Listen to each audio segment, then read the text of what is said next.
সম্প্রতি গাজীপুরে কালিয়াকৈরে 13 বছরের মাদ্রাসার ছাত্রীকে এক হিন্দু যুবক অপহরণ করে 3 দিন আটকে রেখে দলবদ্ধভাবে পাশবিক নির্যাতন চালায়। অতীতের মতোই মিডিয়া নীরব, প্রশাসন নীরব।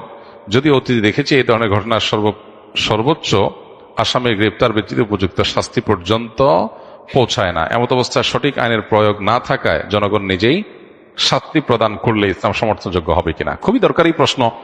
দেখুন, গাজীপুরের ঘটনাটা নিয়ে আমাদের সবারই কমবেশ মুখ খোলা দরকার, আমাদের সবারই এই ব্যাপারে কথা বলা দরকার। এই ঘটনা আমি যতটুকু শুনেছি যে 2 মাস আগে ঘটেছে, অথচ 2 মাস পর্যন্ত এই ঘটনা ধামাচাপা দেওয়া হয়েছে। এখন সেই ঘটনা প্রকাশ হচ্ছে, 2 মাস পরে প্রকাশ হচ্ছে। 2 মাস ধরে ধামাচাপা দেওয়া হয়েছে কেন, সেটা একটা বড় প্রশ্নের জায়গা।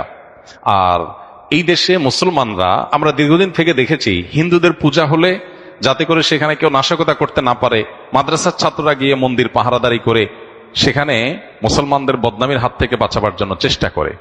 সেখানে সংখ্যালঘু যারা সংখ্যায় কম, তারা যদি সংখ্যাগরিষ্ঠদের উপর এই ধরনের নির্যাতন চালায় বা তাদের ব্যাপারে এরকম দুঃসাহসিকতার পথ দেখায়, তাহলে সন্দেহাতীতভাবে এর ফলে সমাজ অস্থিতিশীলতার দিকে যাবে। আমাদের দেশে আইন বা আইনের শাসন এগুলো যেহেতু জাস্ট মুখরোচক গল্পের মতো, এগুলোর কোনো বাস্তবায়ন আমরা দেখতে পাই না। এজন্য মানুষের আস্থা তলানিতে।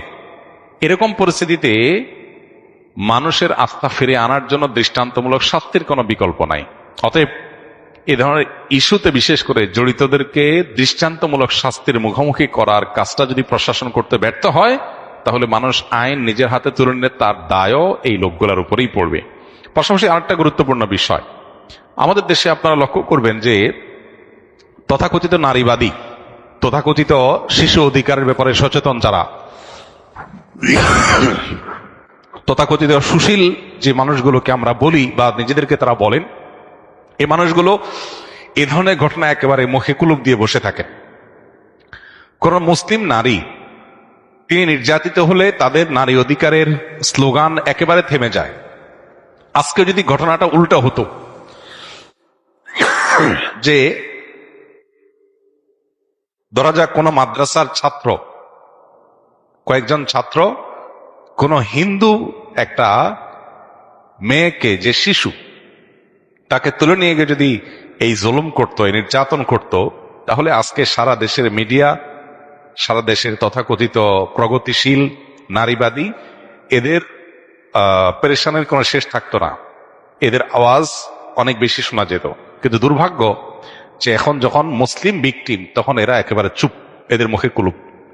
আমি যেন বলার চেষ্টা করি, বিভিন্ন সময় আমাদের সমাজে এই জাতীয় ইস্যুগুলোতে তথাকথিত মানবাধিকার কর্মী কিংবা তথাকথিত মানবতাবাদী, নারীবাদী, এ জাতীয় বিভিন্ন মুখরোচক স্লোগান যারা ধারণ করছে, এই মানুষগুলোর মুখোশ, তাদের আসল রূপ আমাদের সামনে ফুটে ওঠে। এটা দুর্ভাগ্যজনক। অতএব এদেরকে চেনার এই সুযোগগুলো যখন আমরা পাই, তখন আমাদের উচিত হলো তাদেরকে ভালো করে চেনা এবং সতর্ক থাকা। আমরা সবাই যার যার জায়গা থেকে গাজীপুরের ঘটনায় দায়ীদের দৃষ্টান্তমূলক শাস্তির জন্য যার যার জায়গা থেকে চেষ্টা করব এবং কথা তুলব। আল্লাহ তাআলা আমাদেরকে ন্যায্য বিচার পাওয়ার তৌফিক দান করুন।